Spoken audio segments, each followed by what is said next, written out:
Yes. तो बच्चों हम लोग हेडिंग लेते हैं मैकेनिज्म सेक्शन, ठीक है। यस, समझते हैं। इजी कॉन्सेप्ट है, बिकॉज मैकेनिज्म में आप लोग परफेक्ट हो ही, पहले भी आपको मैंने ये सब चीजें बहुत समझाई हैं अच्छे से, तो यहाँ पे कोई दिक्कत नहीं होगी, ठीक है। तो जो आपका एडिशन पॉलीमराइजेशन, ठीक है, एडिशन पॉलीमराइजेशन, तो एडिशन पॉलीमराइजेशन का जो बेसिक मैकेनिज्म है वो क्या है। तो देखो, पहले तो आपको मैं यहाँ पे बताता हूँ कि ये जो क्वेश्चंस इसके ऊपर आते हैं, तो मैकेनिज्म पे क्वेश्चन तो नहीं आते, लेकिन जानना है तो एक बार मैं जरूर बताता हूँ, बिकॉज हम लोगों ने यहाँ पे जो बेंजोइड पेरोक्साइड हम लोगों ने यूज किया था, उसके थोड़ा सा सेक्शन आपको मैं बताता हूँ। वैसे तो थियोरेटिकल आपको पता है, इसके 3 पार्ट होते हैं। एक 3 कैटेगरीज को थियोरेटिकल वाला होता है, एक कैटायनिक होता है, एक होता है एनायनिक, ठीक है। तो मैकेनिज्म पे बात करते हैं, तो यहाँ पे आपका एडिशन में सबसे पहले हम बात करते हैं फ्री रेडिकल्स को लेकर, ठीक है।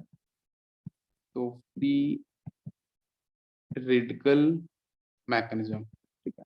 तो थियोरेटिकल जो मैकेनिज्म है उसमें बेसिकली आपकी 3 स्टेप्स फॉलो होती हैं, और 3 स्टेप आपको पता है कि जितनी भी थियोरेटिकल मैकेनिज्म जो जनरली हम फॉलो करते हैं, उसमें पहली स्टेप होती है आपकी चेन इनिशिएशन, सेकेंड स्टेप होती है चेन प्रोपोगेशन, थर्ड होती है चेन टर्मिनेशन, ठीक है। इनिशिएशन, प्रोपोगेशन एंड टर्मिनेशन, ये 3 स्टेप आपको रेगुलर बिल्कुल दिखाई देंगी। तो यही तीनों स्टेप यहाँ पे होती हैं। पहली स्टेप में क्या होगा, हम लोगों ने पढ़ा था, आई थिंक याद होगा, ऑर्गेनिक केमिस्ट्री के अंदर H2O2 के साथ पढ़ा था ना, एल्किन के साथ रिएक्शन पढ़ा था, फ्री रेडिकल पढ़ा था हम लोगों ने। तो क्या वहां पे किया था कि H2O2 पहले आएगा इनिशिएशन में, वो डिसोसिएट होगा तो 2OH डॉट बनेगा, पढ़ा था ना। फिर उसके सामने आपका जो भी गिवन कंपाउंड वो आएगा, तो रेडिकल कन्वर्ट होगा न्यूट्रल में, और जो आपका न्यूट्रल वाला वो रेडिकल्स में कन्वर्ट होगा। वही सारी के सारी स्टेप होती हैं, बस आपको थोड़ा ध्यान रखना पड़ेगा कि हम ब्रेकिंग कहाँ से करते हैं। तो पहली स्टेप होती है आपकी चेन इनिशिएशन, तो इसमें हम लेते हैं वही C6H5, देन यहाँ से आपका C double बॉन्डो, oxygen oxygen, C double बॉन्डो and C6H5, ठीक है। और ये जो आपकी स्टेप है, इस स्टेप के अंदर आपको पता है कि हम यहाँ पे एरो पे क्या यूज कर सकते हैं। तो जनरली इसको हम सनलाइट में नहीं कराते हैं, लेकिन ये फिक्स है कि यहाँ का जो टेम्परेचर है वो 500 डिग्री सेल्सियस के अराउंड हम कर सकते हैं, बिकॉज जो जो आपकी ये जो आपकी स्टेप है, ये जो मैकेनिज्म फिजिकल्स का, वो इस टेम्परेचर पे ही होता है, ठीक है।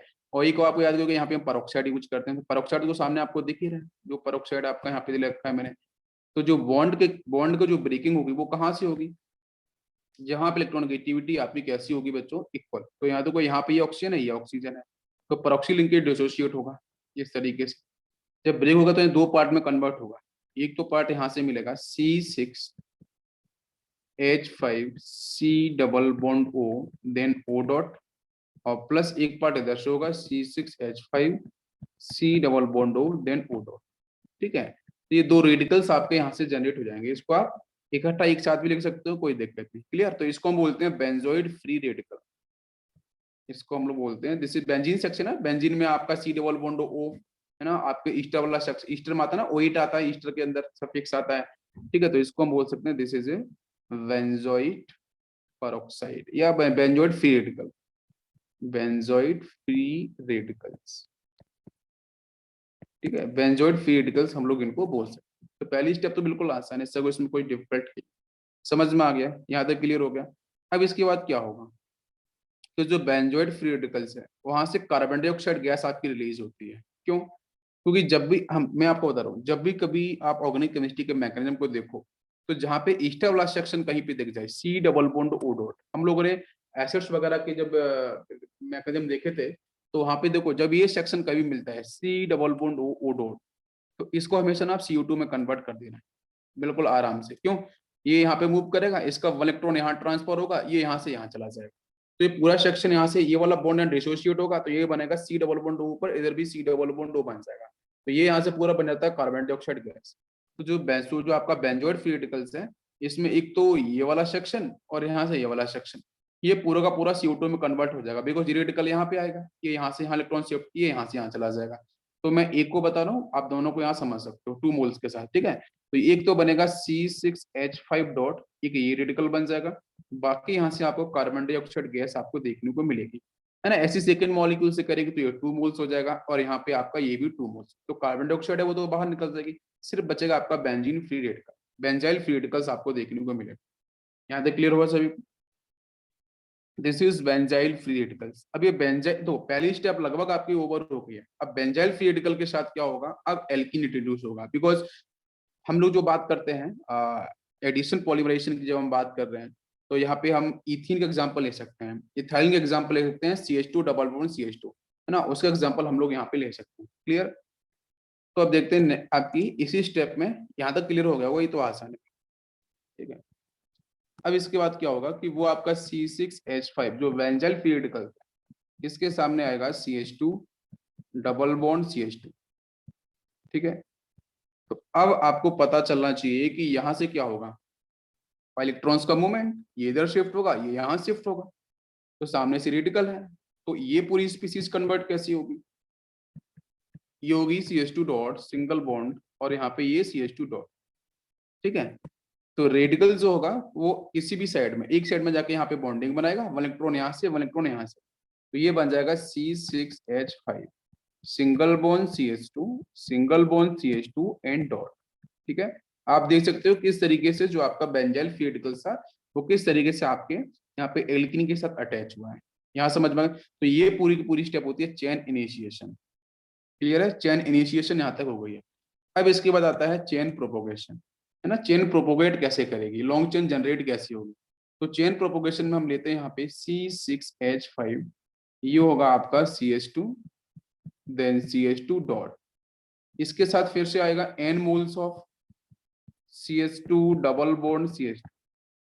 ठीक है, अब यहाँ पे पता है कि सामने क्या है, रेडिकल है, तो रेडिकल के सामने हम अब एल्कीन क्या मानेंगे, तो नोबल कंपाउंड भाई, आपका न्यूट्रल कंपाउंड है, कोई चार्ज नहीं है इसके पास। तो ये आपके यहाँ पे क्या करेगा, प्रोसेस को समझ लो, ये इलेक्ट्रॉन्स का मूवमेंट जो होगा वो कुछ इस तरीके से होगा रेडिकल के सामने। तो ये मूवमेंट इस तरीके से होगा। ठीक है, ये क्यों होता है, बिकॉज इसके थर्मोडायनेमिकल कॉन्सेप्ट होते हैं स्टेबिलिटी के, उस पर नहीं जा रहा हूँ मैं, आपको सिंपल से टर्म बता रहा हूँ, आपको ध्यान रखने पे, नहीं तो पूरे ऑर्गेनिक यहाँ पे इंट्रोड्यूस करने की जरूरत नहीं है, जो आज जितना आता है उतना ही पढ़ेंगे। तो इलेक्ट्रॉन्स का मूवमेंट आपका इस तरीके से हो जाएगा रेडिकल के सामने, फिर यहाँ से आपको पता है कि ये जो स्पीसीज है वो कन्वर्ट कैसे हो जाएगी, CH2 dot, sorry this is single bond only, तो यहाँ से सिंगल बॉन्ड मिलेगा, देन आपका यहाँ से CH डॉट।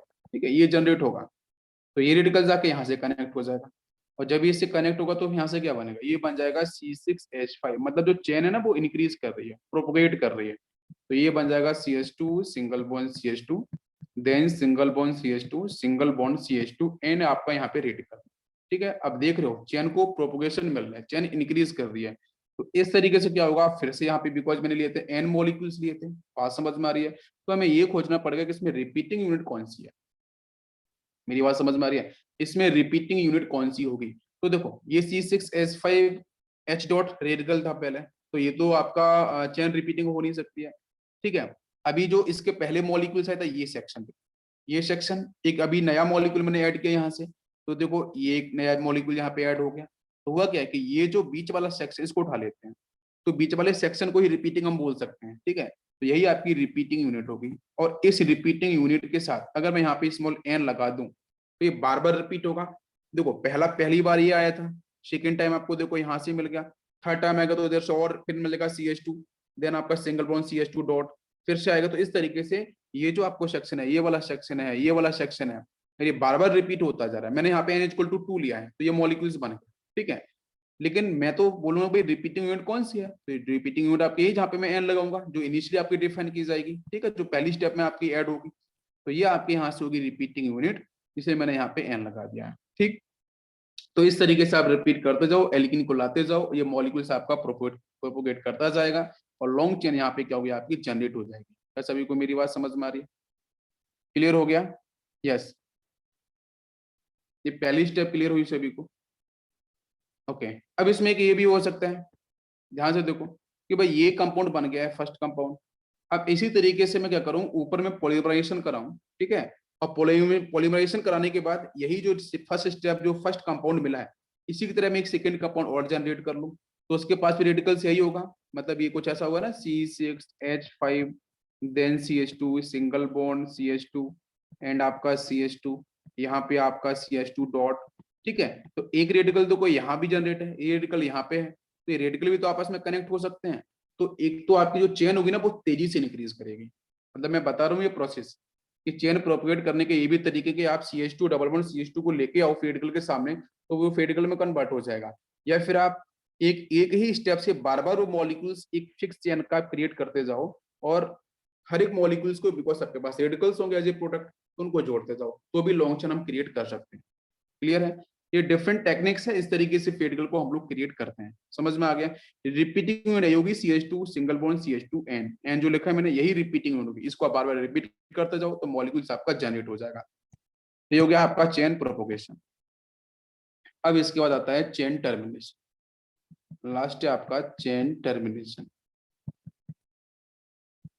चेन टर्मिनेट कैसे होगी, मतलब चेन जो है ना वो स्टॉप कैसी होगी। बिकॉज मुझे पता है कि मुझे कितना मॉलिक्यूलर मास का पॉलीमर चाहिए, मुझे किस डेंसिटी का पॉलीमर चाहिए, तो कहीं ना कहीं जाकर तो स्टॉप करना पड़ेगा। तो चेन तो लगातार इंक्रीज करेगी। डिजायर्ड आपकी जो होगी पॉलीथीन होगी या जो आपका पॉलीमर्स होगा वो कहाँ पे स्टॉप करना है, तो उसके लिए आपको क्या करना है, चेन तो टर्मिनेट करनी पड़ेगी।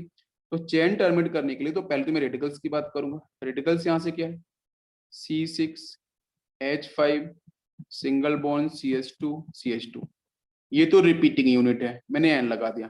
ठीक है, उसके बाद यहाँ से क्या होगा, CH2 single bond CH2, because chain propagate जब करेगी ना तो वहाँ पे लास्ट में CH2 डॉट 100% मिलेगा, भाई रेडिकल स्टिक बनेगा ही ना। ये बात सभी को समझ में आ रही है? अब यहाँ से क्या होता है, ध्यान देने वाली बात है कि टर्मिनेशन के अंदर इसको हम हीट करते हैं, थोड़ा सा हल्का हीट करते हैं। तो हीट करने से क्या होता है, जो C6H5 वाला पार्ट, ये वाला सेक्शन, तो यहाँ से क्या होता है कि 1 इलेक्ट्रॉन इधर, इलेक्ट्रॉन यहाँ पे मूव कर जाता है, क्योंकि बीच का जो सिग्मा बॉन्ड है आपके जो बेंजाइल वाला है, ये बॉन्ड आपका ब्रेक होता है और यहाँ से रेडिकल जनरेट होगा। तो यहाँ से क्या देखिए, एक तो मिलेगा C6H5 डॉट, एक तो ये रेडिकल आपका जनरेट हो जाएगा, और दूसरा आपका यहाँ से मिलेगा CH2, यहाँ से ओपन होगा, देन आपका CH2 single bond CH2 N CH2। ठीक है, यहाँ पे हम लगा लेते हैं स्मॉल एन, या फिर आप अंदर भी स्मॉल एन लगा लो, इसको छोड़ के आप यहाँ भी लगा लो, यहाँ मत लगाओ स्मॉल एन। स्मॉल एन जहाँ पे रिपीटिंग है ना वहीं पे लगा लो, यहाँ लगा लो स्मॉल एन। ठीक है, क्लियर हो गया? एक रेडिकल यहाँ जनरेट होगा, ये रेडिकल यहाँ मिलेगा, भाई ये वाला रेडिकल तो यहाँ पे होगा, एक रेडिकल यहाँ पे मिल जाएगा, तो ये स्पीसीज आपको मिल गई। बात समझ में आ रही है सभी को? C6H5 डॉट आपका बाहर निकल गया। यहाँ तक क्लियर हो गया सभी को? यस, सभी को समझ में आया बेटा? ओके।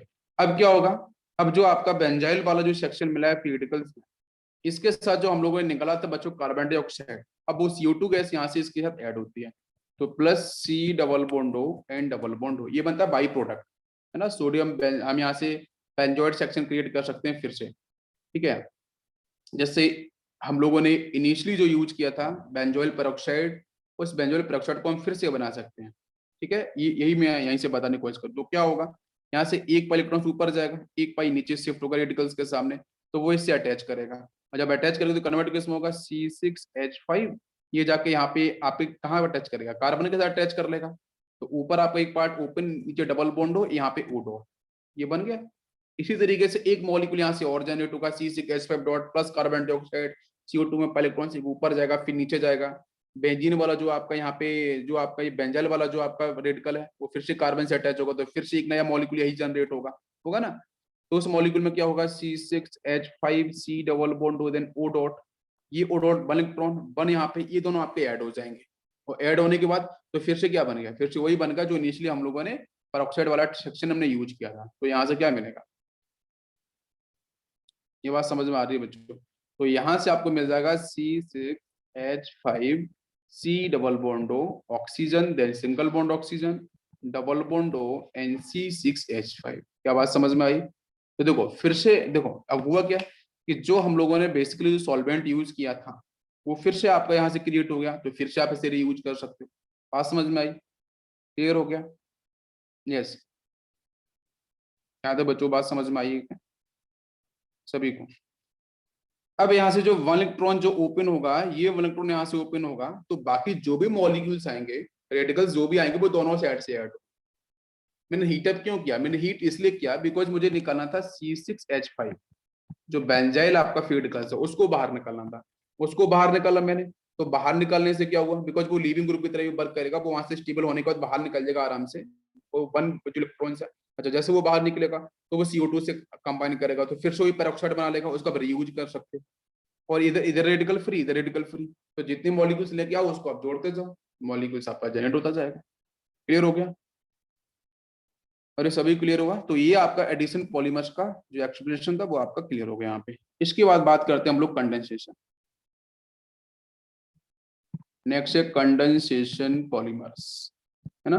तो कंडेंसेशन पॉलीमर में क्या था कि बच्चों जहाँ पे कोई गैसेस रिलीज हो, है ना, रिएक्शन परफॉर्म होने के बाद पॉलीमर्स जब आपके मोनोमर्स कंबाइन करें तो कुछ गैसेस रिलीज हो, कुछ वाटर मॉलिक्यूल्स रिलीज हो, कहीं हीटिंग वगैरह करनी पड़े, कोई अल्कोहल रिलीज हो, एचसीएल रिलीज हो।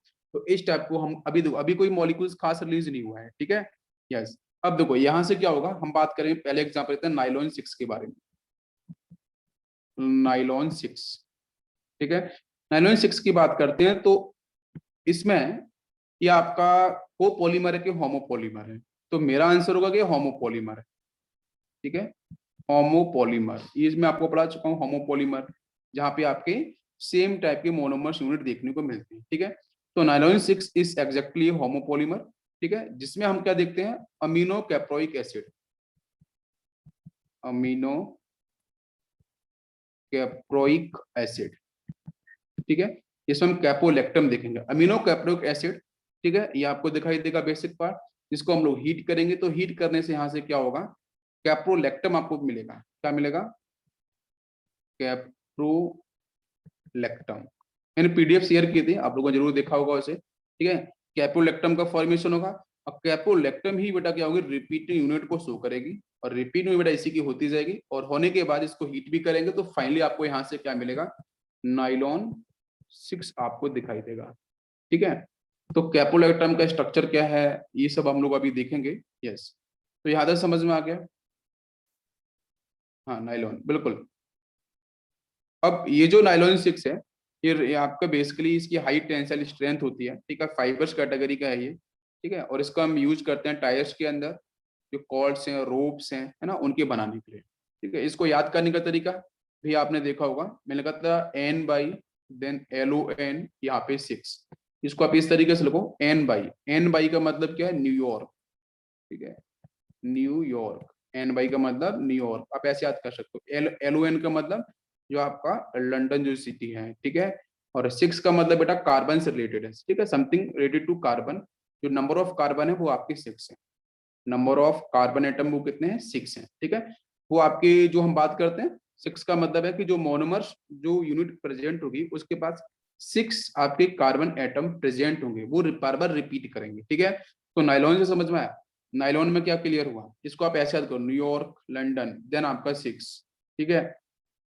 इसको हम अभी देखने वाले हैं, इसमें कंपाउंड्स किस तरीके से आपके फॉर्म होंगे। यहाँ तक क्लियर हुआ सभी को? यस।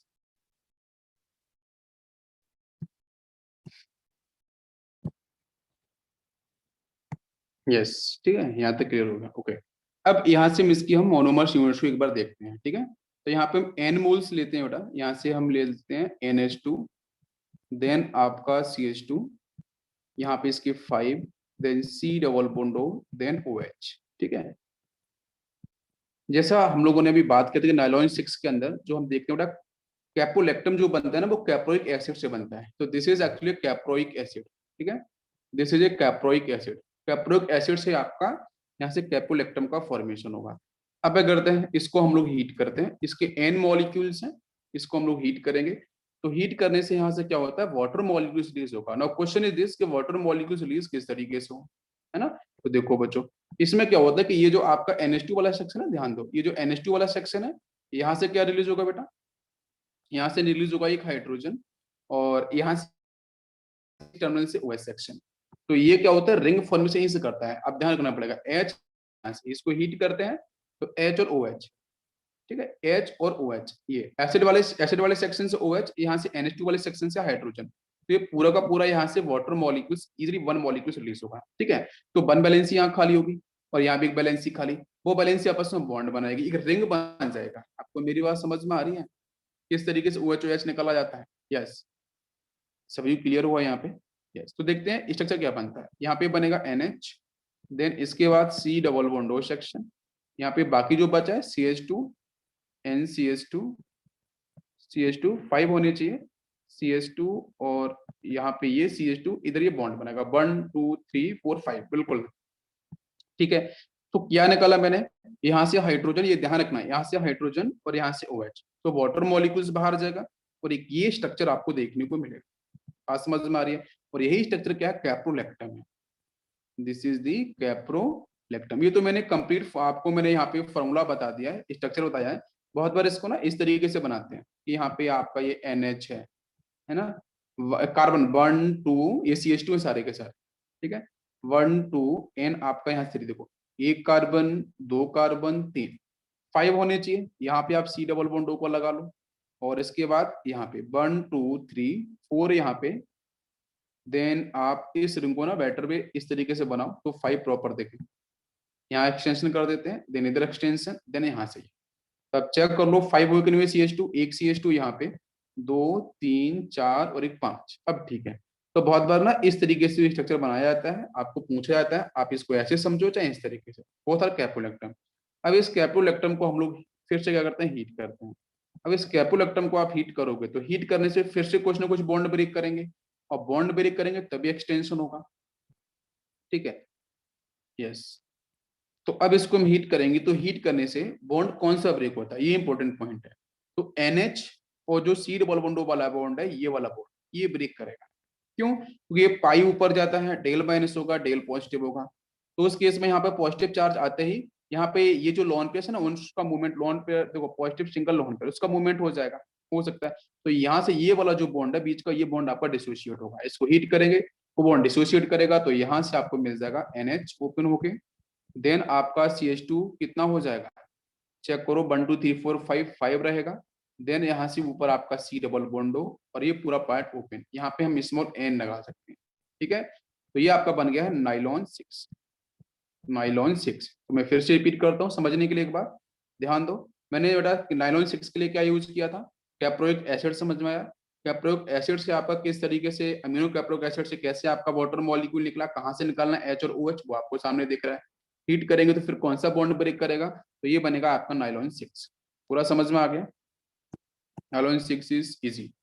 अब बात करते हैं, एक्चुअली प्रीवियस ईयर में नाइलॉन 6 का मोनोमर्स यूनिट कौन सा, कैप्रोलैक्टम, ये भी पूछा गया है। नेक्स्ट बात करते हैं हम लोग नाइलॉन 6 ठीक है, जिसको हम 66 बहुत बार बोलते हैं बच्चे इसको। नाइलॉन 6 क्या है, तो इसका मतलब यहाँ पे है 2 मोनोमर्स यूनिट, ठीक है। 6 जो है इसका बेसिक मतलब है, मैं लिखता हूँ हैविंग 2 मोनोमर यूनिट, ठीक है। Both contain 6,6। तो 6 और 6 का मतलब कार्बन से है ना, जो रिपीटिंग यूनिट होगी इसके पास 6 कार्बन, इसका मतलब ये है। नाइलॉन 6 में देखा था 6 का मतलब समझ में आ गया होगा, ठीक है। यस, रिपीटिंग यूनिट वहां पे कौन सी होगी, मोनोमर्स कौन सा होगा, कैप्रोलैक्टम। नाइलॉन 6 के अंदर 6 में क्या होगा, 2 यूनिट्स होंगे, और यहाँ पे 6 और 6 आपके कार्बन क्या होंगे, वो मोनोमर्स यूनिट के पास क्या होंगे, आपके प्रेजेंट इन इट, ठीक है, उसमें आपके प्रेजेंट होंगे। ये बात सभी को समझ में आई? ठीक। अब ये नाइलॉन 6 किससे बनता है, तो यहाँ पे हम बेसिक बात करें कि नाइलॉन 6 एक्चुअली एमाइड सेक्शन।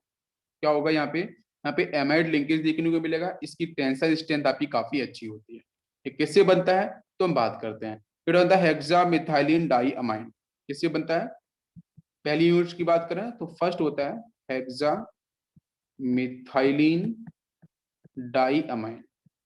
तो देखो इसके ऊपर जो हम क्विज कराएंगे, तो क्विज में आप क्वेश्चंस देखो, तो जितने आप ज्यादा क्वेश्चंस जैसे कर लोगे, प्रैक्टिस कर लेंगे ना, उतना ही आपका, देखो इसकी बिल्कुल इजी ट्रिक है, मैं यहाँ पे लिख देता हूँ कि आपको चीजों को मेमोराइज करना, ठीक है। ये चैप्टर में आपको कुछ चीजें ऐसी हैं, कुछ आपको मेमोराइज करनी ही पड़ेंगी, ठीक है। यस, या फिर आप क्वेश्चन की प्रैक्टिस कर लो तो आपको आइडिया बैठ जाएगा। तो हेक्सामेथिलीन डाइमाइन होता क्या है, तो CH2 6 हेक्सामेथिलीन हो गया, डाइमाइन का मतलब NH2 इधर और NH2 इधर, ठीक है। इसको हम लोग बाइडेंटेड लिगेंड भी बोलते हैं कोऑर्डिनेशन कंपाउंड के अंदर, बिकॉज एक लोन पेयर यहाँ पे, एक लोन पेयर यहाँ पे, दो साइड्स होती है, दोनों डोनर साइड्स है ना, कोऑर्डिनेशन कंपाउंड आपका यहाँ पे सेंट्रल मेटल एटम के साथ, इसलिए उसको हम बाइडेंटेड लिगेंड भी वहाँ पे बोलते हैं, ठीक। अच्छा, तो ये हो गया हेक्सामेथिलीन डाइमाइन। इसका बेटा यूज करते हैं adipic acid. What is adipic acid, लेते हैं यहाँ पे, तो हेक्सामेथिलीन डाइमाइन क्या हो गया, ये हो गया आपका NH2 CH2, यहाँ से 6 और आपका ये NH2। इसका तो हम फॉलो करते हैं adipic acid. What is adipic acid, इसमें आपका जो मिथाइलिन सेक्शन होता है वो 4 होता है, ठीक है, इधर आपका होगा C double bond O then OH, और same section C double bond O then आपका OH। ठीक, दोनों साइड पे कार्बोक्सिलिक ग्रुप अटैच होंगे, बीच में आपका होगा CH2 4, this is adipic acid. ठीक है, एडिपिक एसिड, एडिपिक एसिड के साथ हम यूज कर रहे हैं हेक्सा मिथाइलिन डाइअमाइन। और नाउ क्वेश्चन इज दिस कि यहाँ से इसको हम हीट तो करेंगे बिकॉज कुछ तो मॉलिक्यूल्स बाहर जाएगा।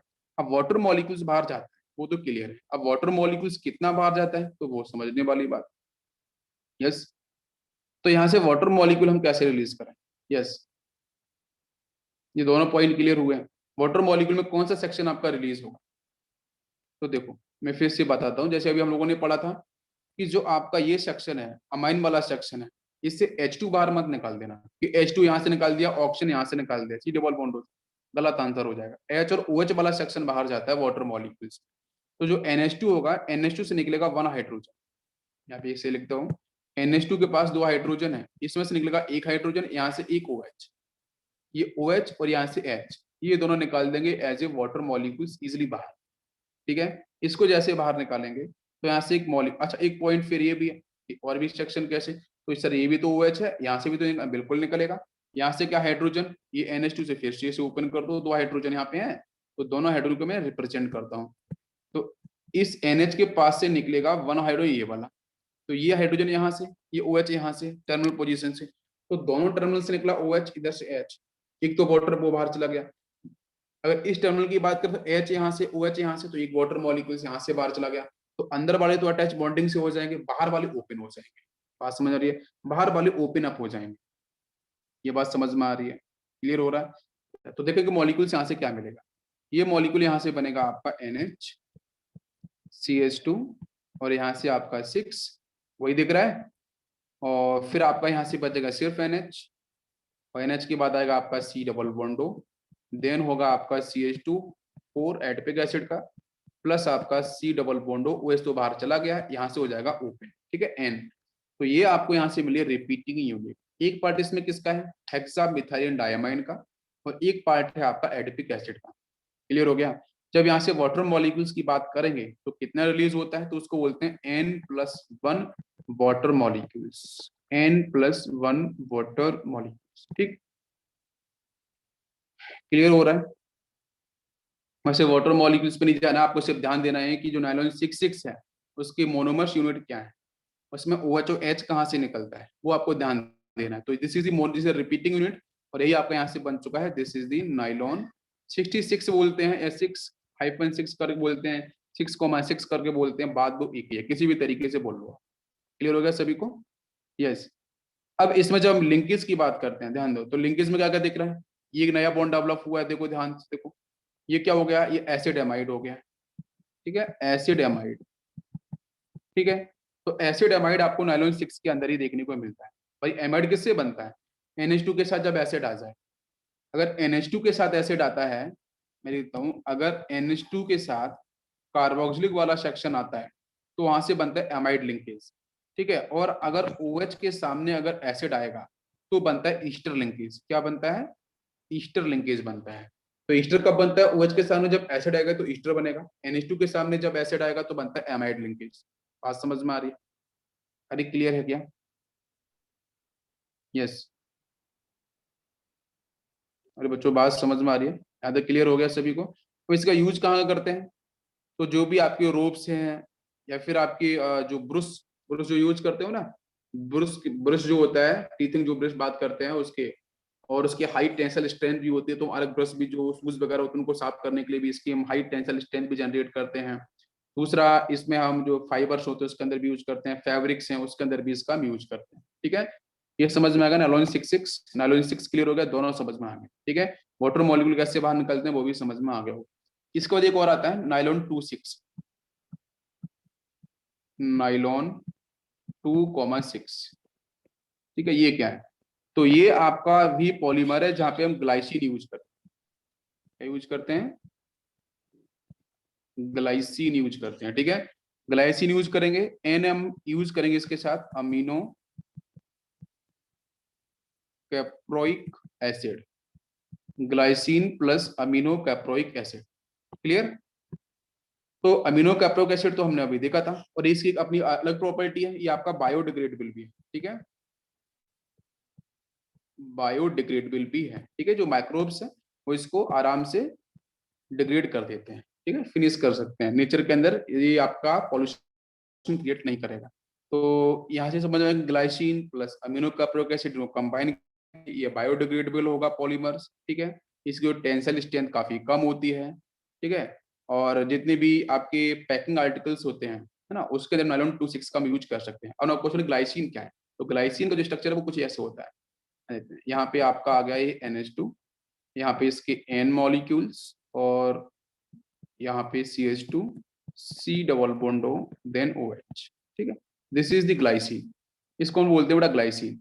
ग्लाइसिन के साथ आपका अमीनो कैप्रोइक एसिड, वो तो मैंने पहले भी पढ़ा था, कहता उसके भी N मॉलिक्यूल्स लेने पड़ेंगे, वो भी आपका NH2 होगा, लेकिन जो मिथाइलिन होता है वो 5 होता है ना, CH2 5 होगा, देन यहाँ से आपका C double bond O, then आपका OH, ठीक है, ये हो गया आपका अमीनो कैप्रोइक एसिड। नीचे आपका हो गया ग्लाइसिन, इन दोनों को कंबाइन करते हैं, वाटर मॉलिक्यूल्स रिलीज होगा, और वाटर मॉलिक्यूल फिर से निकाल सकते हो, बिकॉज यहाँ से OH जाएगा, ध्यान दो, ये OH सेक्शन जाएगा, और H कहाँ से निकलेगा, जल्दी बताओ मुझे, H कहाँ से निकालूं, इस NH2 से, वही सेम चीज आपको रिपीट हो रही है बार बार, तो H यहाँ से निकालो, OH यहाँ से निकालो, तो यहाँ पे कंबाइन होगा, एक वाटर मॉलिक्यूल्स यहाँ से रिलीज होगा, ओपन अप चेन हो जाएगी लास्ट में, तो एक बार H यहाँ से निकाल देना, और OH यहाँ से निकाल देना, आपको मेरी बात समझ में आ रही है, OH यहाँ से निकालना है, H यहाँ से, तो वो चेन ओपन अप हो जाएगी, बीच में बॉन्ड को जोड़ देना, तो रिजल्टेंट आंसर आपको नायलॉन 26 आपको मिल जाएगा। समझ में आ गया, बिल्कुल सिंपल सा है, क्लियर हो गया किस तरीके से बनाना है। इसके बाद बात करते हैं हम लोग, next category is the polyester. इसका मैं एक टेबल भेज दूंगा कि किस पॉलीमर का कौन सा मोनोमर यूनिट होता है विद स्ट्रक्चर, ठीक है, एक बार आप यहाँ पे समझ लो। अब बात करते हैं पॉलिस्टर की, तो पॉलिस्टर भी आपका एक पॉलीमर है, देखा ना, पॉली के साथ ईस्टर, ईस्टर का कनेक्शन मिलेगा, बहुत सारे ईस्टर, पॉली का मतलब मैनी होता है, ठीक है, तो ये आपका एक पॉलीमर है। अब ये जो पॉलीमर है इसको हम किस तरीके से फॉर्म करते हैं, तो बेटा रिएक्शन किसके इसके बीच में होती है, कार्बोक्सिलिक ग्रुप के साथ होती है विद अल्कोहल। मैंने बोला था ना कि ईस्टर लिंकेज कहाँ मिलता है, ईस्टर कब बनता है, जब एसिड के साथ अल्कोहल आ जाए, तो कार्बोक्सिलिक एसिड के साथ हम सिंपली अल्कोहल को फॉलो करेंगे, तो एसिड के समय जब भी अल्कोहल आएगा आप ईस्टर लिंकेज को जनरेट कर सकते हो। पहले ये बात समझ में आई, कार्बोक्सिलिक एसिड प्लस अल्कोहल, इन दोनों का आपका कनेक्शन होगा, जहाँ से ईस्टर का फॉर्मेशन होगा, वो जो ईस्टर्स बनेंगे वो आपके एन नंबर ऑफ मोल्स होंगे, तो इसको हम बोलेंगे हम लोग पॉलिस्टर। जैसे इसके कुछ एग्जांपल बेटा, डेक्रोन, ठीक है, डेक्रोन इसका बेस एग्जांपल है, जिसको ना, और इस एग्जांपल और आते हैं बेटा, है ना, टेरिलीन, टेरिलीन आता है, ठीक है, ये सब आग में बहुत जल्दी जल जाते हैं। छोटा आता है आपका ग्लिप्टल, ग्लिप्टल इसी एग्जांपल है, कुछ पॉपुलर एग्जांपल है। नेक्स्ट आपका पीएच बीबी, इस तरीके से ये कुछ कॉमन एग्जांपल है, इन एग्जांपल पे हम लोग करेंगे डिस्कशन अभी। यहाँ तक बात समझ में आई, तो पहले एग्जांपल है हम लोग डेक्रोन के बारे में। फर्स्ट है आपका यहाँ से डेक्रोन, ठीक है, डेक्रोन, डेक्रोन और टेरिलीन, ठीक है, दोनों को हम एक साथ देख लें, दोनों लगभग एक जैसे ही हैं, दोनों में कोई खास डिफरेंस नहीं होता, ठीक है, बस इनकी क्या, वो टेंसाइल स्ट्रेंथ को लेकर होता है, बनते एक ही जैसे तरीके से, बस हीटिंग इफेक्ट का डिफरेंस होता है दोनों के अंदर, डिफरेंट टेम्परेचर हीटिंग करते हैं तो डेक्रोन बन जाता है, बाकी आपका लोअर टेम्परेचर डेक्रोन बनेगा, हाई टेम्परेचर करेंगे तो आपका टेरलिन बन जाता है। बाकी जो कंपाउंड दोनों के अंदर मोनोमर्स यूनिट आपके सेम होते हैं, ठीक है। अच्छा, जैसे हम टेरलिन की बात करते हैं, टर, तो इससे ध्यान रखते हैं, टरथैलिक एसिड है ना, टेरिलीन लिखा है, तो TER,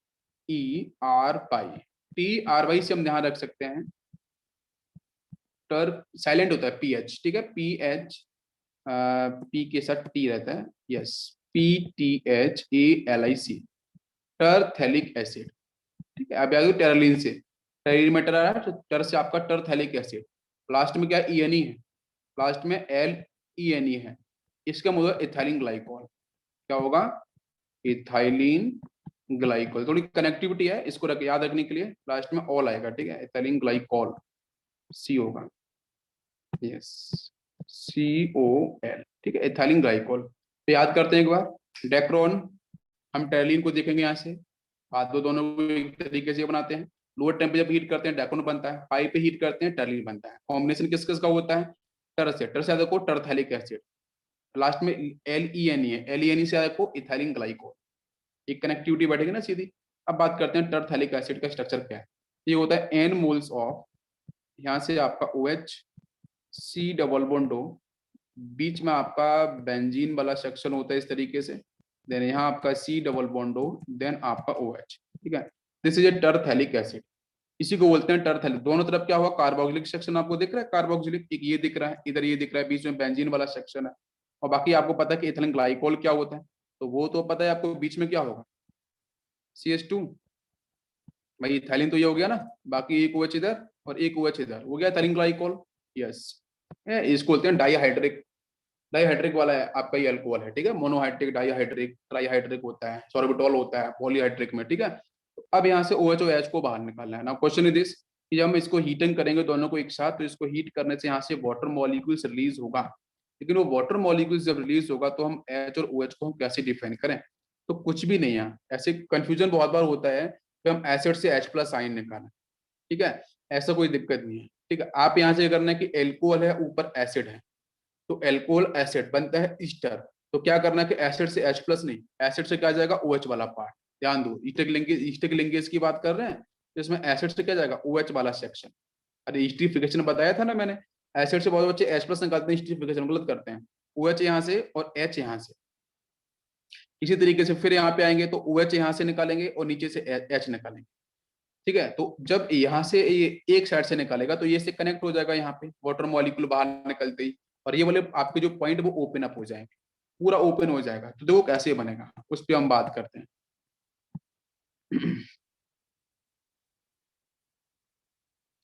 तो इसकी मोनोमर्स यूनिट इंपॉर्टेंट है, इसके जो रिएक्शंस कैसे होती है एक बार उसके बारे में बेसिक आइडिया आपको होना चाहिए। तो देख लो चैप्टर में बहुत कुछ खास ऐसा है नहीं, बट अगर आप एक बार इसे अच्छे से ध्यान से रिवाइज कर लोगे तो चीजें बिल्कुल ईजी हो जाएंगी। तो यहाँ से बचेगा आपका C double bond O, because OH तो बाहर चला गया ना यहाँ से, तो C डबल बॉन्ड O बचेगा सिर्फ। बाकी यहाँ से क्या होगा, वही बेंजीन वाला H जो सेक्शन होगा वो जनरेट होगा, देन आपका इधर C डबल बॉन्ड O मिलेगा, बिकॉज उधर से OH बाहर गया है, ठीक है। अब कनेक्टिविटी की बात करते हैं तो कैसे होगा, तो एक तो इस सेक्शन आपको ये मिल गया। अच्छा, अब क्या करोगे, इसके साथ नीचे वाला जो इथाइलिन ग्लाइकोल है उससे निकला हाइड्रोजन, तो एक ऑक्सीजन तो बचा होगा, वो ऑक्सीजन यहाँ पे लाओ, देन आपका ये CH2, फिर से एक CH2 आएगा, फिर से एक ऑक्सीजन, फिर से ओपन, यहाँ पे N। तो आपको क्या मेरी बात समझ में आई, इथाइलिन ग्लाइकोल से आपको क्या निकालना है, हाइड्रोजन, और ऊपर से क्या निकालना है, OH, ठीक है। तो ये जो सामने आपको स्पीसीज दिख रही है, ये आपकी एक्चुअली में इसको हम डेक्रोन बोल सकते हैं, डेक्रोन। अगर ज्यादा हीट कर देंगे तो फिर वो आपका ये जो कंपाउंड एक्चुअली तो हम लोग क्या बोलते हैं, डेक्रोन टेरेलिन, डेक्रोन टेरेलिन दोनों एक हैं हमारे सिलेबस में, दोनों एक है, कोई कंफ्यूजन नहीं है इसमें। आप इसे डेक्रोन बोलो या फिर इसे टेरेलिन, टेरेलिन को हम क्यों बोलते हैं उसको याद रखने का तरीका है कि टरथैलिक एसिड है प्लस आपका एथिलीन ग्लाइकोल है, और जो रिजल्टेंट आंसर है डेक्रोन। इसकी प्रॉपर्टीज की बात करें, ये स्ट्रॉन्ग फाइबर्स होते हैं, हाई टेंसाइल स्ट्रेंथ होती है इनकी, ठीक है। और उसके बाद हम बात करते हैं तो इसको हम मोल्ड कर सकते हैं, मोल्ड रेजिस्टेंस प्रॉपर्टी को होल्ड कर सकते हैं। यूज की बात करें तो जो सेविंग थ्रेड्स होते हैं, ठीक है, सेविंग थ्रेड्स आप अगर कभी बार्बर की दुकान पर जाते हो तो आपको मिलेगा सेविंग थ्रेड्स है ना, धागे जो होते हैं, फैब्रिक्स होते हैं, क्लॉथिंग कपड़े हैं, कारपेट हैं, उन सब के अंदर डेक्रोन का यूज, बेसिकली यूज पे क्वेश्चन ज्यादा नहीं आता कि भाई यूज तो बहुत सारी आपकी, आपको सोच लो कि सर इसका यूज आपने रोप का वहां बताया था, यहाँ भी बता दिया, तो अब ये डिफरेंस कैसे किया जाए, तो यूज पे ज्यादा क्वेश्चंस नहीं आते हैं, क्वेश्चंस आता है आपके पॉलीमर्स एंड मोनोमर्स यूनिट्स के ऊपर, ठीक है, समझ में आ रहा है। तो इसलिए मोनोमर यूनिट को ध्यान रखना जरूरी है। अब बात करते हैं ग्लिप्टल, नेक्स्ट कैटेगरी आपको मिलेगी यहाँ पे, दिस इज दी ग्लिप्टल, ठीक है। तो ग्लिप्टल क्या है, ग्लिप्टल में हम लोग यूज करते हैं थैलिक एसिड, तो ग्लिप्टल के अंदर हम यूज करते हैं थैलिक एसिड। क्या है बताया था अभी कि यहाँ तो आपका ये बेंजीन, इधर आपका C double bond O then OH, इधर भी होगा आपका C double bond O then आपका OH, ठीक है। This is phthalic acid, P silent होता है, PTHALIC and acid, this is phthalic acid. Phthalic acid के साथ हम यूज बेटा इथाइलिन ग्लाइकोल, ठीक है, N मोल्स, यहाँ पे वही OH, इसको ऐसे लिख लो, कार्बन के साथ ऑक्सीजन का अटैचमेंट होता है, ये हो गया आपका यहाँ पे hydrogen, oxygen, CH2, CH2 then OH, ठीक है। ये हो गया आपका यहाँ पे इथाइलिन ग्लाइकोल, ठीक है। और इसको सिंपल सा हीट कर दो, तो हीट करने से पता है वाटर मॉलिक्यूल्स बाहर जाने वाला है, तो वही हम बाहर निकालेंगे, हम मिले ग्लिप्टल। ग्लिप्टल क्या है, देखो एच और ओ एच को जरा बाहर निकालो, तो आपको पता है कि ये एसिड वाला सेक्शन है, तो इससे क्या बाहर निकालना है, जल्दी से बताओ मुझे, ओ एच। यहाँ से क्या निकालना होगा, एल्कोहल वाले से एच। ठीक है, तो इन दोनों को उठा के यहाँ पे जोड़ देना, इसके इस कार्बन के साथ इस ऑक्सीजन को जुड़ गया। इधर से ऊपर, यहाँ से ओपन कर देना, तो यहाँ से पूरा ओ एच बाहर चला जाएगा। ठीक है, यहाँ से एच बाहर निकाल देना, तो इस तरीके से दोनों साइड ओपन अप हो जाएंगी और आप मिलेगा ग्लिप्टल। तो रिजल्टेंट में बनाओ, आप बना भी सकते हो। तो बीच में आपका यहाँ पे मिल गया ये तो बेंजीन, ऊपर हो जाएगा सी डबल बॉन्डो। ठीक है, और इसके साथ यस, और बीच में आपका यहाँ से आएगा सी डबल बॉन्डो ऑक्सीजन, ये वाला ऑप्शन आएगा एल्कोहल वाला, और बाकी आपका यहाँ से CH2 देन ऑक्सीजन। ठीक है, ये ओपन अप कर दो यहाँ से एन मॉलिक्यूल्स। ठीक है, तो ये आपकी रिपीटिंग यूनिट होगी, ये आपका बन चुका है ग्लिप्टल। ग्लिप्टल आपका स्ट्रॉन्ग पॉलीमर्स होता है, हाई टेंसाइल स्ट्रेंथ होती है। ठीक है, पेंट है, ठीक है, लिक्वर्स होते हैं, और उसके अंदर ग्लिप्टल का यूज करते हैं, पेंट्स एंड लिक्वर्स ना, उसके अंदर हम लोग क्या करते हैं, ग्लिप्टल का यूज करते हैं। इसके बाद आते हैं PHVV। इसका मतलब क्या है, इसका मतलब होता है पॉली, पी से होगा आपका यहाँ से पॉली, बीटा, एच का मतलब आपको होगा हाइड्रोक्सी, नेक्स्ट होगा आपका ब्यूटाइरेट, बी से ब्यूटाइरेट। ठीक है, और लास्ट में होगा आपका CO, देन आपका बीटा हाइड्रोक्सी, या फिर इसको हम ब्यूरेट करके बोल सकते हैं। एक सेकंड, इसको मैं यहाँ से क्लियर कर दूं, ब्यूटारेट, और बी से आपका जो होगा, बी से हम लिख सकते हैं बेलरेट। ठीक है, VELRAT।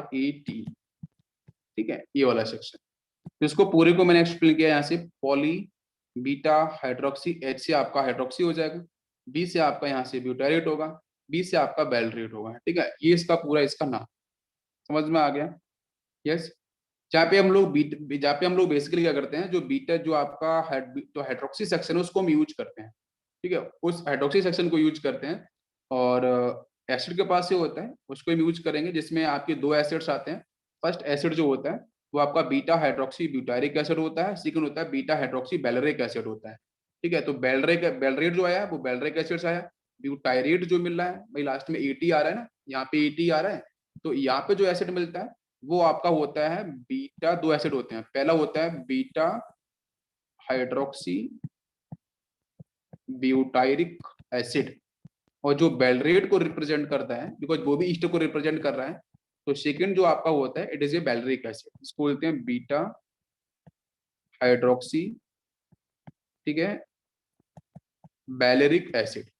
तो दो एसिड्स यहाँ पे होते हैं PHBB के अंदर, इंपॉर्टेंट है, प्रीवियस में भी इसके ऊपर क्वेश्चंस पूछे गए। कौन कौन से, beta hydroxy butyric acid, short से याद रखो, बी से, देखो बी से क्या है, ब्यूटारिक एसिड, बी से क्या है, बेलरेट, बेलरेट का मतलब क्या है, बीटा हाइड्रोक्सी बेलरिक एसिड, इस बी का मतलब क्या है, ब्यूटारिक एसिड।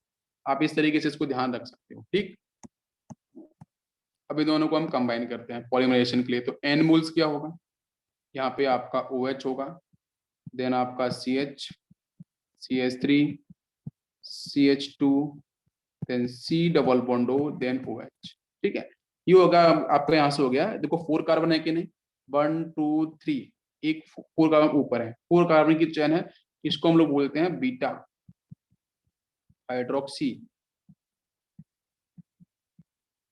Butyric acid. ठीक है, इसके साथ लेके आते हैं हम लोग प्लस N मोल्स बेलरिक एसिड के। ठीक है, एन तो बाहर लगा दिया मैंने, अंदर लाने की जरूरत ही नहीं पड़ेगी। ठीक है, यहाँ से आपका होगा OH and CH, CH3, CH2, यहाँ पे थोड़ा ओपन अप होगा, ये आपका बेलरिक का मतलब 5 हो जाएगा। ठीक है, 5 का मतलब ये CH2 हो जाएगा, ये CH3 हो जाएगा, फिर इसके बाद आपका CH2 C डबल बॉन्डो, दोनों का स्ट्रक्चर जैसा होता है, बस 5 और 4 का डिफरेंस है। बेलरिक का मतलब 5, यहाँ से 5, तो 1 2 3 4 5। ठीक है, 1 2 3 4 ये आपके हैं, इसका नाम है आपका बीटा हाइड्रोक्सी।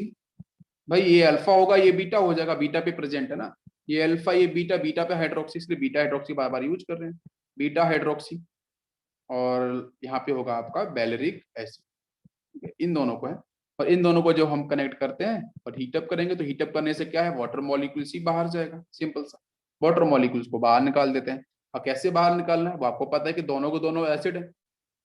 तो अब इसमें ऐसा कोई फिक्स नहीं होता, आप किसी से भी H+ निकालो, किसी से भी OH निकालो, कोई कंफ्यूजन इसमें नहीं होगा, ठीक है। अच्छा, एक सेक्शन यहाँ से देखो, ये बात समझो कि एक तो एसिड ये है, इसमें ये एसिड यहाँ पे है, यहाँ पे हाइड्रोक्सी है, यहाँ पे हाइड्रोक्सी है, तो मैं किस साइड से किसको कनेक्ट करूँ? तो मैं बोल रहा हूँ कि लास्ट में 8 आ रहा है, ब्यूट्रेट आ रहा है, यहाँ पे बेलेरेट आ रहा है, तो कहीं ना कहीं कनेक्शन किसके बीच में होगा बताओ? ईस्टर ईस्टर लिंकेज मिल रहा है, तो ईस्टर लिंकेज किसके बीच में होता है? एल्कोहल, ठीक है। एल्कोहल के साथ आपको कनेक्ट करना पड़ेगा किसको? एसिड। तो एल्कोहल प्लस एसिड यहाँ से मिलेगा आपको ईस्टर लिंकेज। तो इसका मतलब ये हो गया है कि आपको एक ईस्टर के साथ दूसरे एल्कोहल को कनेक्ट करना ही पड़ेगा, ठीक है। तो इसका मतलब क्या है? एसिड के सामने आ गया एल्कोहल, तो एसिड से क्या निकलेगा? OH वाला सेक्शन, यहाँ से निकलेगा H वाला सेक्शन, ठीक है। तो इसके साथ इसे कनेक्ट कर देना और यहाँ से ओपन अप हो जाएगा, मतलब यहाँ से क्या निकालना है? इस वाले OH से, तो यहाँ से निकालना है हाइड्रोजन, यहाँ से निकाल देना OH, वो सेक्शन ओपन अप हो जाएगा, तो यहाँ से पूरा का पूरा मॉलिक्यूल्स आपका पॉलीमर जनरेट हो जाएगा। क्या आपको मेरी बात समझ में आई? क्लियर हो गया? तो यहाँ पे 8 आ रहा है ना, 8 8 कहाँ पे आता है? ईस्टर के साथ आता है, यस। तो PHBS जो आपका है, PHBB, it is also biodegradable, ठीक है, बायोडिग्रेडेबल होता है और वीक पॉलीमर है, इसकी जो टेंसाइल स्ट्रेंथ है बहुत ज्यादा नहीं होती है, पोस्ट ऑब्स्ट्रक्शन इसका वीक होता है। इसका यूज कहाँ पे करते हैं? जो बैग है, ठीक है, जो पैकिंग आर्टिकल्स हैं उनके अंदर इसका हम यूज करते हैं। अब बात करते हैं इसके बाद हम लोग बैकेलाई। नेक्स्ट सेक्शन आएगा आपका बैकेलाई। तो इसके जो मोनोमर्स के जो स्ट्रक्चर्स हैं वो कैसे बनते हैं, कौन सा पार्ट निकलता है, इसलिए आपको ध्यान रखना। बैकेलाइट पे आते हैं, तो बैकेलाइट में हम क्या यूज करते हैं? फिनॉल एंड फॉर्मल्डिहाइड, ठीक है, फिनॉल के साथ हम फॉर्मल्डिहाइड, ठीक है, फिनॉल एंड फॉर्मल्डिहाइड दोनों के आपको पता है स्ट्रक्चर, तो यहाँ से भी वही वाटर मॉलिक्यूल्स बाहर निकलना पड़ेगा, ठीक है। फिनॉल एंड फॉर्मल्डिहाइड दोनों को हम हीटअप करते हैं in the presence of basic medium, ठीक है, एल्कलाइन मीडियम। तो बेसिक मीडियम लेके आएंगे, तो बेसिक मीडियम के अंदर इसको हम लोग हीटअप करेंगे, OH- की प्रेजेंस में से हीट करेंगे, ठीक है। और डिफरेंट कंडीशंस में हम बैकलाइट को अगर टेंसाइल स्ट्रेंथ और ज्यादा देनी है तो हम लोग एसिडिक मीडियम के अंदर भी इसको हीटअप कर देते हैं, ठीक है। तो यहाँ से आपको मिलता है, सबसे पहले मिलता है नोवेलिक, NOVOLAC, ठीक है, नोवेलिक का फॉर्मेशन होगा, ठीक है। और नोवेलिक जो है वो आपकी रिपीटिंग यूनिट है, उसको रिपीट करते जाओ और इसके साथ उसको हम स्लाइटली हीट करते हैं, नोवेलिक को हीट करते आते हैं, हीट करने से फाइनली आपको मिल जाता है बैकेलाई। बताएंगे नोवेलिक क्या है? यस। तो यहाँ से आपको फाइनली मिलता है बैकेलाइट, और बैकेलाइट आपका it is a condensation polymer, condensation polymer का एग्जांपल है। तो रिपीट करूं, बैकेलाइट में क्या होगा? Phenol and formaldehyde. Basic medium में हीट करोगे तो इसकी स्ट्रेंथ थोड़ी सी वीक होती है, अगर हाई स्ट्रेंथ चाहिए बैकेलाइट का तो फिर आपको एसटी मीडियम में भी हीट कर सकते हो, नोवेलिक मिलेगा, उसको आप कंटिन्यूसली स्लाइटली हीट करते जाओ तो आपको बैकेलाइट आपको लगातार मिलता जाएगा, ठीक है। तो this is a basic pattern. अब देखते हैं यहाँ से इसका आपका बेसिक रिएक्शंस इसकी क्या है, क्योंकि ये सब बेसिक रिएक्शंस हैं, ऐसा कोई इसमें खास मैकेनिज्म तो है नहीं, बस क्या है कि चीजों को निकलते जाओ, जोड़ते जाओ, एक बार आप देख लोगे सिर्फ चीजें क्लियर हो जाएंगी। कुछ नया इसमें कुछ है नहीं, सब कुछ बेसिक सा पार्ट है। ओवर जो एच बाहर निकालना है, आपका आंसर बना, तो नोबेलिक क्या बनेगा? आपको यहीं से निकालना पड़ेगा एच और OH, बिकॉज हीट करना है। तो बताओ OH कहाँ से निकाले और H कहाँ से निकाले? यस, बताओ मुझे। किस तरीके से क्या फॉलो किया जाए भाई? इसके भी एन मॉलिक्यूल्स लिए, इसके भी एन मॉलिक्यूल्स लिए, यस। तो नोबेलिक तो पहले ही बनाना, नोबेलिक को हीट करेंगे तो फिर बाद में आपका बनेगा, ठीक है, बेकेलेट बनेगा। तो नोबेलिक क्या बनता है? नोबेलिक तो को समझने वाली बात है, नोबेलिक के अंदर एक तो H ये है एल्डिहाइड के पास, यहाँ पे एक H ये है, दोनों को मैं समझाता हूँ। तो H और यहाँ से ये वाला H, ठीक है। तो अगर मैं इसके 2 मॉलिक्यूल्स लेता हूँ, प्रोसेस को समझने की कोशिश करें, बिकॉज वाटर मॉलिक्यूल्स बाहर जाने वाले। अब ऊपर क्या है? C डबल बॉन्ड O वाला भी सेक्शन, ठीक है, इधर आपका हाइड्रोजन भी है। तो जो नोबेलिक बनता है उसमें आपका जो डबल बॉन्ड O वाला सेक्शन है वो खत्म हो जाता है, ठीक है। तो नोबेलिक में पहले बताता हूँ, नोबेलिक बनता है आपका, यहाँ से एक बेंजीन ही होगा, बीच में आपका आता है CH2, और यहाँ पे आपका ये बेंजीन, ये आपका ओपन अप होगा इस तरीके से, यहाँ पे इसके एन। तो ये जो मॉलिक्यूल्स बना रहा हूँ ये आपका यहाँ से है नोबेलिक, ठीक है। नोबेलिक ये बनता है, नोबेलिक। अब ये बना कैसे होगा वो देखो, समझो। बीच में आपका क्या है? CH2 वाला सेक्शन है, तो मतलब ना तो ये हाइड्रोजन बाहर जाते हैं ना ही ये हाइड्रोजन बाहर जाएगा। जो आपका डबल बॉन्ड O वाला सेक्शन है वो बाहर जाएगा, दो वैलेंसी ओपन अप हो जाएंगे। दो वैलेंसी ओपन अप होने के लिए क्या चाहिए भाई? सामने से दो आपके आने चाहिए फिनॉल, ध्यान दो, दो फिनॉल। बात समझ में आ रही है? क्योंकि फिनॉल से क्या हो रहा है, OH गायब हो रहा है पूरी तरीके से, मतलब ये वाला एक OH और यहाँ से ये वाला OH। क्लियर हो रहा है क्या, बताओ मुझे। फिनॉल से जो बात है, बिकॉज CH2 तो आपको यही मिल रहा है, दोनों हाइड्रोजन आपको यहाँ पे मिल रहे हैं, और इसके पास जैसे ऑक्सीजन बाहर जाएगा तो दो बैलेंस ही खाली होंगी, तो एक तो यहाँ पे खाली हो सकती है, कि यहाँ पे खाली होगी। अब क्वेश्चन है कि यहाँ से आपको क्या मिलेगा स्ट्रक्चर, तो वो बताओ। देखो एक ऑक्सीजन यहाँ पे है, दो ऑक्सीजन यहाँ पे दिख रहे हैं। अब वाटर मॉलिक्यूल सोच रहे हो कि सर वाटर मॉलिक्यूल नहीं, वाटर मॉलिक्यूल तो H2O होता है। यहाँ पे दो हाइड्रोजन है और तीन ऑक्सीजन आपको जनरेट हो रहे हैं, तो क्या किया जाएगा बताओ। यस, अब ऐसा तो है नहीं कि वहां से आपका H2 तो कहीं भी जनरेट नहीं होने वाला। नोवेलिक में H2 जनरेट नहीं होता, जब नोवेलिक का फॉर्मेशन होगा H2 जनरेट नहीं होगा, तो क्या हो, देखो OH यहाँ से ऑक्सीजन, यहाँ से पूरा सेक्शन आप बना के देखो, ये हो जाएगा H टर्मिनल पे ऑक्सीजन, बीच में ऑक्सीजन, यहाँ पे ऑक्सीजन देन हाइड्रोजन। ये कौन सा लिंकेज है, ये जो मॉलिक्यूल्स मैंने जनरेट किया ये कोई पेरोक्साइड भी नहीं है, बात समझ में आ रही है, ये पेरोक्साइड भी नहीं है, बिकॉज बीच में जो ऑक्सीजन है, ये ऑक्सीजन कहाँ से आया आपका, बेंजल्डिहाइड से, सॉरी आपके ये जो आपको फॉर्मल्डिहाइड है, ये वाला OH कहाँ से आया, उस फिनोल फिनोल से, ये वाला OH आया उस फिनोल से। ये मॉलिक्यूल जनरेट होता है, बट ये मॉलिक्यूल टोटली अनस्टेबल है। अनस्टेबल क्यों है, बिकॉज इसमें से फटाक से निकलता है 1% ऑक्सीजन, 1% ऑक्सीजन बाहर चला जाएगा, OH यहाँ से, ये OH यहाँ से, तो ये बनाता है पेरोक्साइड H2O2। तो H2O2 का फॉर्मेशन प्लस नेसेंट ऑक्सीजन, और नेसेंट ऑक्सीजन ही जो है वो नोबेलिक को एक्टिवेट करता है, और नोबेलिक को एक्टिवेट करेगा और हीट भी करेंगे, ये नेसेंट ऑक्सीजन से एक्टिवेट करेगा, तो एक्टिवेट करने के बाद ये फिर से इसे कन्वर्ट करेगा बैकलाइट के अंदर। तो वो बैकलाइट कैसे बनता है उसका देख लो फाइनल स्ट्रक्चर, हीटन करेंगे तो बैकलाइट बनता है आपका यहाँ से बेंजीन, जो नेसेंट ऑक्सीजन निकला था ना, वही नेसेंट ऑक्सीजन एक्टिवेट होगा, वो आके बेंजीन पे फिर से अटैक करेगा, और H+ आयन आपको फिर से वहां से मिल जाएगा, बिकॉज मीडियम आपका एल्काइन मीडियम है या आपका एसिडिक मीडियम है, तो H+ आयन आके फिर अटैक करेगा, तो एक आपका प्रॉपर सेक्शन ये ओपन अप हो जाएगा, बीच में आपको CH2 मिलेगा ही, यहाँ से आपका फिर से बेंजीन, और ये आपका नेसेंट ऑक्सीजन, एसिडिक मीडियम का आपका हाइड्रोजन, और सेम सेक्शन आपका नीचे जनरेट होगा, ये 3 डायमेंशनली मूव करता है, ठीक है, CH2।